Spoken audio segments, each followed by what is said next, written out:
കുടിയേറ്റ നയങ്ങളിൽ പുതുതായി വരുത്തിയ ചില നടപടികൾ കുടിയേറ്റക്കാർക്കിടയിലും പൗരന്മാർക്കിടയിലും വലിയ ആശയക്കുഴപ്പങ്ങൾക്കും നിയമപരമായ അനിശ്ചിതങ്ങൾക്കും വഴിവെക്കുകയാണ്.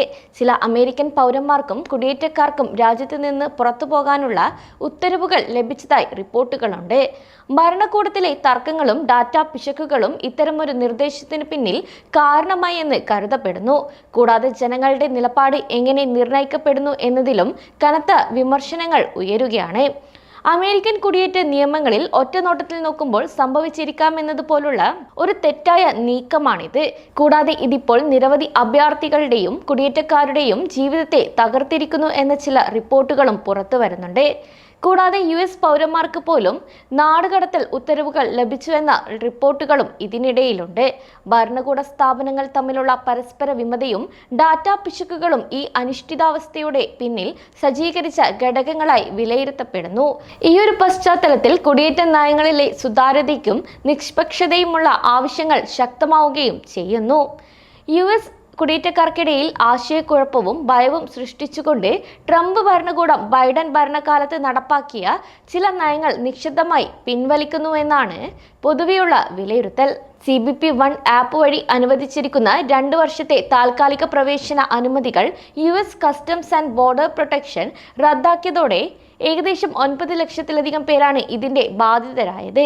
ഇവരിൽ ചിലർക്ക് അമേരിക്കൻ പൗരന്മാരെ പോലും ഉൾപ്പെടുത്തി ഉടൻ രാജ്യം വിടണമെന്ന് ആവശ്യപ്പെട്ട് നോട്ടീസുകളും ലഭിച്ചു. ഈ നീക്കങ്ങൾ നിയമപരമായ അനിശ്ചിതത്വങ്ങൾക്കും വൻതോതിലുള്ള ഉത്കണ്ഠയ്ക്കും കാരണമായി മാറിയിട്ടുണ്ട്.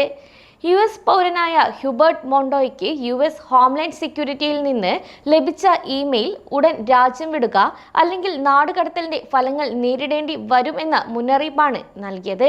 അത് അസംബന്ധമാണെന്ന് താൻ കരുതിയെന്നായിരുന്നു ടെക്സസിലെ ഓസ്റ്റിനിൽ നിന്നുള്ള ഇമിഗ്രേഷൻ അഭിഭാഷകനായ മോണ്ടോ പ്രതികരിച്ചത്. അതേസമയം ട്രംപ് ഭരണകൂടം ബൈഡൻ നയങ്ങൾ പിന്മാറ്റുന്ന ശ്രമത്തിൽ ഉദ്ദേശമില്ലാത്ത തെറ്റുകൾ വരുത്തുകയാണോ എന്ന ചോദ്യം ഇമിഗ്രേഷൻ സർക്കിളുകളിലും മനുഷ്യാവകാശ പ്രവർത്തകർക്കിടയിലും ഉയരുകയാണ്. CBP-1 ആപ്പ് വഴി US പ്രവേശിച്ചിരിക്കുന്ന ലക്ഷക്കണക്കിന് അഭയാർത്ഥികളും കുടിയേറ്റക്കാരും നേരിടുന്ന നിയമപരമായ അനിശ്ചിതത്വം കൂടുതൽ രൂക്ഷമാവുന്ന ഈ ഒരു സാഹചര്യത്തിൽ ഇവർക്ക് നൽകിയിരുന്ന താൽക്കാലിക സംരക്ഷിത പദവികൾ കൂടെ റദ്ദാക്കിയിട്ടുണ്ട്.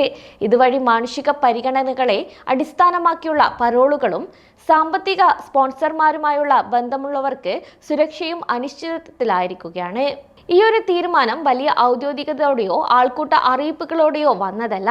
ഫെഡറൽ രജിസ്റ്ററിൽ ഉണ്ടായിരുന്ന കുറച്ച് രേഖകളും പത്രക്കുറിപ്പുകളും മാത്രമാണ് ഈ നീക്കത്തെ സംബന്ധിച്ച തെളിവുകൾ പുറത്തുവിട്ടിട്ടുള്ളത്. ഇതിന്റെ നിയമസാധുതയെ ചോദ്യം ചെയ്യുന്ന അഭിഭാഷക സംഘങ്ങൾ കേസ് ഫയൽ ചെയ്തതിനെ തുടർന്ന് ചില കോടതി വിധികൾ ഈ നീക്കങ്ങൾ നിലവിൽ വരുന്നത് താൽക്കാലികമായി തടഞ്ഞിരിക്കുകയാണ്. കുടിയേറ്റ ജീവിതത്തിൽ നൂറുകണക്കിന് മനുഷ്യരുടെ ഭാവി അനിശ്ചിതത്വത്തിലായിരിക്കുന്ന ഈ ഒരു സാഹചര്യത്തിൽ ഈ നടപടികൾ മനുഷ്യാവകാശപരമായ നിർണായക ചർച്ചകൾക്ക് വഴിയൊരുക്കുന്നു. 2003 മാർച്ച് അവസാനം CBP-1 റദ്ദാക്കലിന്റെ നോട്ടീസുകൾ മുന്നറിയിപ്പില്ലാതെ ആളുകളുടെ ഇൻബോക്സുകളിലേക്ക് എത്താൻ തുടങ്ങിയപ്പോൾ അനിശ്ചിതത്വം വർദ്ധിക്കുകയും നിരവധി കുടിയേറ്റക്കാരിൽ ആശങ്കയും ഉണ്ടാക്കിയിട്ടുണ്ട്. കൂടാതെ US പൗരന്മാർ ഉൾപ്പെടെയുള്ളവർ ഉടൻ രാജ്യം വിടേണ്ടതായും പറഞ്ഞു.